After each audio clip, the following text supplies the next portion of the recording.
काशी तीर्थयात्रा की वापसी में एक गुरु और शिष्य किसी नगरी में पहुंचे। नाम उसका अंधेर नगरी था।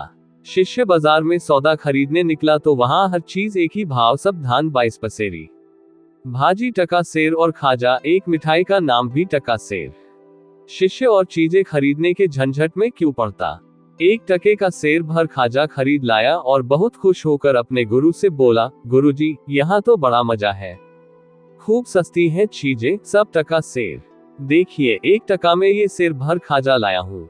हम तो अब कुछ दिन यही मौज करेंगे, छोड़िए तीर्थ यात्रा, ये सुख और कहाँ मिलेगा। गुरु समझदार थे, बोले, बच्चा, इसका नाम ही अंधेर नगरी है, यहाँ रहना अच्छा नहीं, जल्दी भाग निकलना चाहिए यहाँ से। वैसे भी साधु का एक ठिकाने पर जमना अच्छा नहीं। कहते हैं, साधु रमता भला, पानी बहता भला। पर शिष्य को गुरु की बात नहीं भाई। बोला, अपने राम तो यहाँ कुछ दिन जरूर रहेंगे। गुरु को शिष्य को अकेले छोड़ जाना उचित नहीं लगा। बोले, अच्छा रहो और कुछ दिन, जो होगा भुगता जाएगा। अब तक शिष्य अंधेर नगरी का सस्ता माल खा खाकर खूब मोटा हो गया। उन्हीं दिनों एक खूनी को फांसी की सजा हुई थी, पर वह अपराधी बहुत दुबला पतला था। फांसी का फंदा उसके गले में ढीला था। इस समस्या से निजात पाने के लिए राजा ने कहा कि जिसकी गर्दन मोटी हो उसे ही फांसी लगा दो। अंधेर नगरी ही जो ठहरी। हाकिम ने सिपाहियों को हुक्म दिया कि जो मोटा आदमी सामने मिल जाए उसी को फांसी लगा दो। एक खून के बदले में किसी एक को फांसी होनी चाहिए, इसकी हो या उसकी, किसी की भी हो, जीव के बदले जीव। सिपाही मोटा व्यक्ति खोजने चले तो वही मोटा शिष्य सामने पड़ा। वह हलवाई के यहाँ खाजा खरीद रहा था। सिपाही उसे ही पकड़कर ले चले। गुरु को खबर लगी, वह दौड़े आए, सब बातें लोगों से मालूम की। एक बार तो उनके मन में आया कि इसे अपनी बेवकूफी का फल भोगने दे, पर गुरु का हृदय बड़ा दयालु था। सोचा, जीता रहेगा तो आगे समझ जाएगा।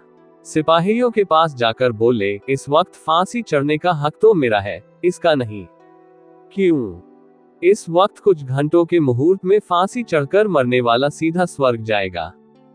शास्त्र में गुरु के पहले शिष्य को स्वर्ग जाने का अधिकार नहीं है।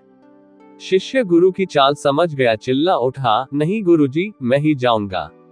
सिपाहियों ने मुझे पकड़ा है, आपको पकड़ा होता तो आप जाते। इसी एक बात पर दोनों ने परस्पर झगड़ना शुरू कर दिया।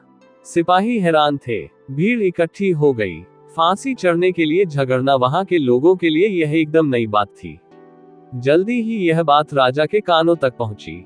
राजा ने कहा, यदि ऐसा मुहूर्त है तो सबसे पहला अधिकार तो राजा का ही होता है और उसके बाद क्रम उसके उच्चाधिकारियों का। गुरु शिष्य बहुत चिल्लाए कि साधु के रहते स्वर्ग में जाने का अधिकार किसी दूसरे को कदापि नहीं है, पर किसी ने एक न सुनी। सबसे पहले राजा और फिर एक एक करके कई मंत्री अधिकारी फांसी पर चढ़ गए। गुरु ने सोचा कि अब ज्यादा मनुष्य हत्या नहीं होनी चाहिए, तो अफसोस करते हुए बोले, अब तो स्वर्ग जाने का मुहूर्त समाप्त हो गया, इसके बाद फिर कोई फांसी न चढ़ा। तभी गुरु ने शिष्य के कान में कहा, अब यहाँ से जल्दी से निकल भागना चाहिए। देख लिया ना तुमने कि अंधेर नगरी में कैसे कैसे बेवकूफ बसते हैं। तो दोस्तों, मैं उम्मीद करता हूँ आपको ये जानकारी पसंद आई होगी। अगर आपको कहानी पसंद आई तो मेरे चैनल को लाइक एंड सब्सक्राइब करें और अपना सपोर्ट दे। मेरे चैनल पर और भी इंटरेस्टिंग कहानियां और जानकारियां आपको मिलेंगी, तो सब्सक्राइब करें और कहानियां एंजॉय करें। जय श्री राम।